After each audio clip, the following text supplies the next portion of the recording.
Čau visiem! Gribēju padalīties ar savu šīs dienas pieredzi.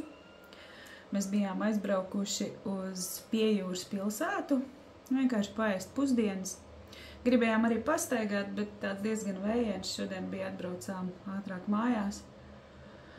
Un runa būs par šīm te pusdienām. Vienmēr, kad mēs kādreiz gājām pirms kaut kādiem pāris mēnešiem kaut kur paēst un bija jāstāv rindā, kā jau parasti tas notiek, kad kamēr tevi apkalpo, ir jāpagaida mazliet, un tad tevi apsēdina pie galdiņa, un tad tu pasūti ēdienu.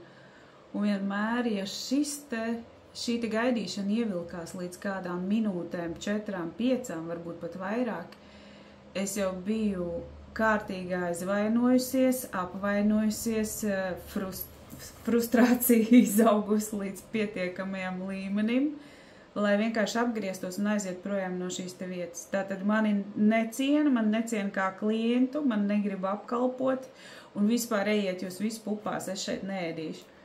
Un bērns jūt manas dusmas, vīrs jūt manas dusmas, un visi tādi arī uzvilkušies aiziet ēst kaut kur citur, un šo maltīti pavada tādā nevisai tādā foršā gaisotnē, jo garstāvoklis ir sabojāts visiem.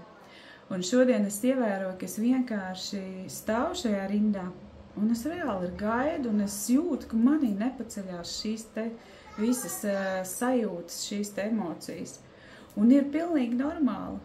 Un mēs sagaidām, un mēs pēdam, un mēs visi esam priecīgi un laimīgi, un neviens nav apbižots, un neviens nav dusmīgs.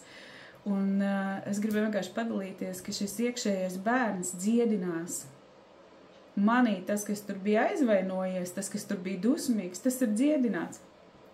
Un vairs nav šī te sāpe, ka man kaut kādā veidā tieši mani negrib apkalpot, tieši mani grib atgrūst, tieši es tur nedrīkstu ēst un eju prom Indru un visu savu ģimeni. Un saprotiet, kādas tās emocijas ir, kas peld pa virsmu, kuras vajag, tā teikt, dziedināt.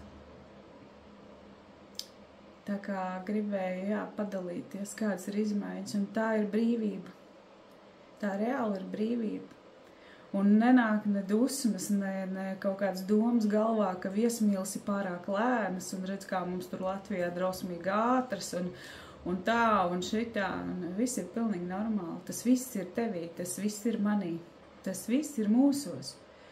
Tā kā mēs jūtamies, ārējā pasaule visu atspoguļo, kas mums tur ir iekšā. Tātad viss fokus uz sevi, dziedinam sevi un dzīvojam brīvībā un baudam vienkārši dzīvi. Paldies, kas klausījās!